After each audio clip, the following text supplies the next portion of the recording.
Creation চ্যানেলে আপনাদের সকলকে স্বাগতম। আজ আমি দেখাবো 3 পিসের কামিজটা কিভাবে সেলাই করতে হবে।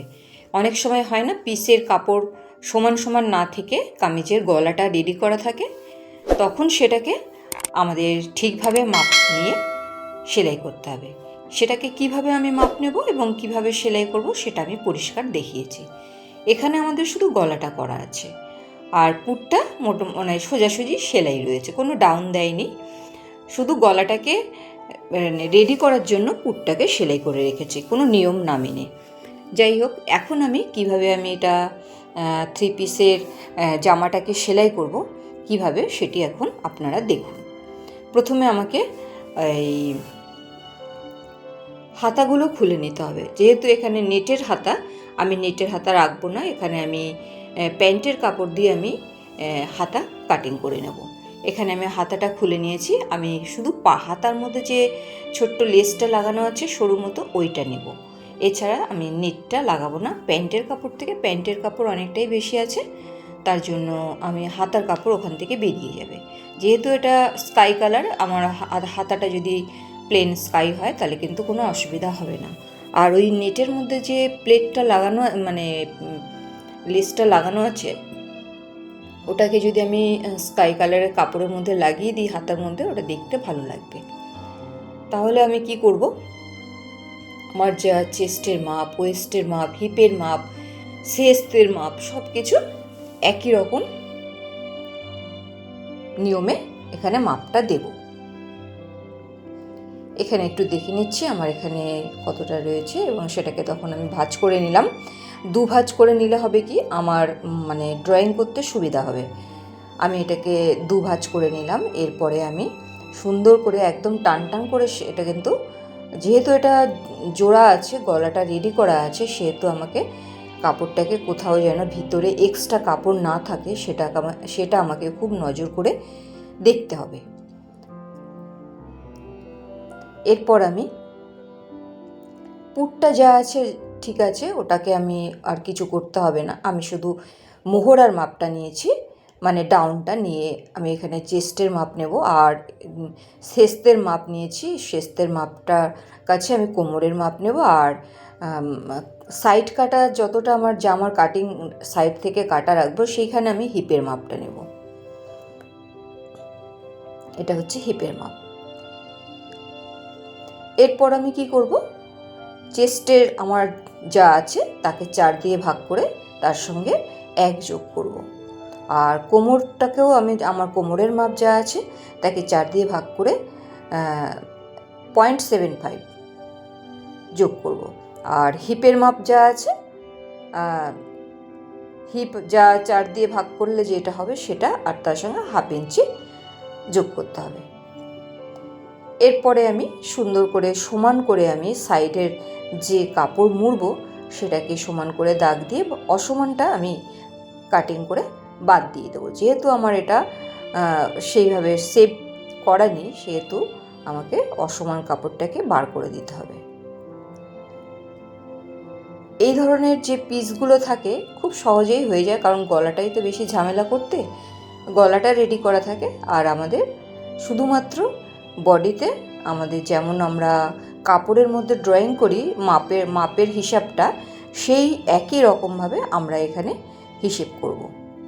এবারে এই হিসেবটা কেউ যদি টাইট ফিটিং করতে চায় সে একটু কম নেবে, কেউ যদি মানে একটু নর্মাল চায় সে মিডিয়াম নেবে, আর কেউ যদি একটু বেশি লুজ চায় সে 1-এর জায়গায় 1.5 নিতে পারে, 0.75-এর জায়গায় 1 নিতে পারে, আর এদিকে হাফের জায়গায় এখানে 0.75 নিতে পারে। আর এখানে আমার বটম রাউন্ডে যা ছিল আমি পুরোটা এখানে নিয়ে নিলাম। এরপরে কাঁধের কাছে আমি একটু ডাউন দিয়ে দেবো, কারণ কি ডাউনের দাগ অনুযায়ী আমি যদি সেলাই করি তাহলে কাঁধটা খুব ভালো বসবে। আমি এখানে কাঁধ আর খুলব না, শুধুমাত্র এই তেরছা করে সেলাইটা দিয়ে দেব। খুব সুন্দরভাবে এটা তাহলে বসে যাবে। এরপরে আমি কি করব, আমার যে সামনের পার্টের যে শেপ দিতে হয় বগলের আর্মহোলের কাছে, সেই শেপটা দেব। এই পিসগুলো আপনারা পেলে কিন্তু খুব সহজভাবে করে ফেলবেন। আমার ভিডিও দেখবেন আর করে ফেলবেন। কোনো রকম ঝুট ঝামেলা নেই, কোনো কঠিন ব্যাপার নয়, খুব সহজেই হয়ে যাবে। এবারে আমার এটা কি করব, এই পাটটাকে আমি কেটে আলাদা করে রেখে দেবো। আর হচ্ছে গিয়ে এবার আমি প্যান্টের কাপড় থেকে হাতার কাপড়টাকে বার করে নেব। এখানে আমার 2.5 মিটার প্যান্টের কাপড় আছে, সেই জন্য আমার হাতাটা আরামসে আমি এখান থেকে বার করলে আমার প্যান্ট ছোট হবে না। প্যান্টের কাপড় ঠিকঠাকই থাকবে।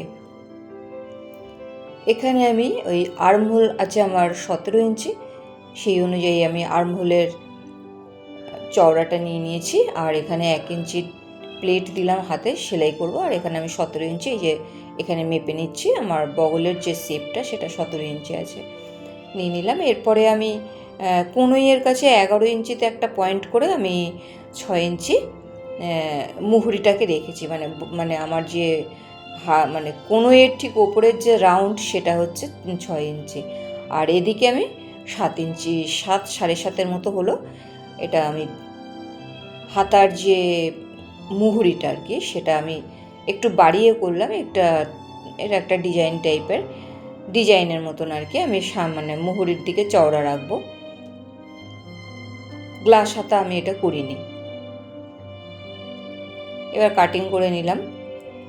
ব্যাস, আমার শুধু হাতাটা লাগানো হচ্ছে ব্যাপার, এছাড়া জামায় কিন্তু আর কোনো কাজ নেই। হাতা লাগাবো আর সাইড জোড়া দেবো, তাহলেই কিন্তু আমার সুন্দরভাবে জামাটা রেডি হয়ে যাবে। আমার হাতা জুড়িয়ে দিয়েছি, হাতা জোড়ানোটা আর সেলাইয়ে দেখালাম না, হাতাটা জোড়ালাম। আর কাঁধের যে ডাউনটা সেটা সেলাই করে নিলাম। এবারে আমি শুধু সাইড সেলাই করব আর তলার দিকে মুড়ে দেব, তাহলেই কিন্তু আমার জামা কমপ্লিট হয়ে যাবে। এটার কি হয়েছে, পেছন দিকে একটু দেখছি জামাটা ঝুলে ছোট আছে, আর সামনের দিকে জামাটা একটু লম্বা আছে। তাই আমি কি করেছি, সামনের পার্টটাকে আমি 1.5 ইঞ্চি মতো কাটিং করে নিয়েছি বটম রাউন্ডে। কাটিং করে পেছন পার্টে তো প্লেন ছিল, প্লেনের মধ্যে আমি পার্টটাকে বসিয়ে দিয়েছি। দেখুন, আমার খুব সুন্দরভাবে আমি জামাটাকে সেলাই করে নিলাম, কারণ এটা হাতাটা লাগানো আর সাইড সেলাই আর তলার বটম রাউন্ডে সেলাই। ব্যাস, গলার কাছে তো কোনো ঝামেলাই নেই, আমার হাতা কমপ্লিট হয়ে গেল। আপনাদের কেমন লাগলো আমার এই জামার সেলাইয়ের ব্যাপারটা? তাহলে আপনারা কিন্তু আমার চ্যানেলের সঙ্গে থাকবেন। আমি এরকম সব রকম আমি ড্রেস তৈরি করা দেখাবো। আর আপনারা আমার এর পরবর্তীতে আমি আরেকটা নতুন ভিডিও নিয়ে আসছি, কিভাবে ড্রেস তৈরি করবেন। আর আমার চ্যানেলের সাবস্ক্রাইব, লাইক, কমেন্ট করবেন, তাহলে আমি আরও বেশি উৎসাহ পাবো। আর দেখুন আমি পরেছি, কেমন লাগছে জামাটা। আপনারা কিন্তু আমার সঙ্গে থাকবেন। আমি পরবর্তীতে আর একটা নতুন ভিডিও নিয়ে আসছি।